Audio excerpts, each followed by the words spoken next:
ಅದಕ್ಕೆ ಡೌಟ್ ಯಾಕೆ ಮಾಡ್ತಾ ಇದ್ದೀರಿ?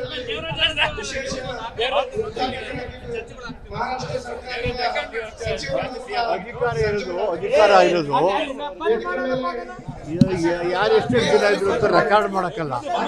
ರಾಜ್ಯದ ಅಭಿವೃದ್ಧಿ ಮತ್ತು ಜನರ ಸೇವೆ ಮಾಡೋದಕ್ಕೆ ಇರುವಂಥದ್ದು ಅವಕಾಶ ಸಿದ್ದರಾಮಯ್ಯ ಸಿಗ್ತಾ ಇದ್ದಾರೆ, ಅದು ಮಾಡ್ತಾ ಇದ್ದಾರೆ, ಅದು ಮುಂದುವರಿಸ್ತಾರೆ.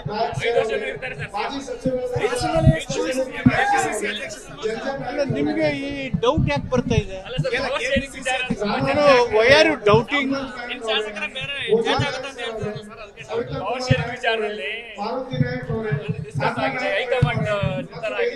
ನಿಮ್ಗೇನಾದ್ರು ಗೊತ್ತಿದೆಯಾ?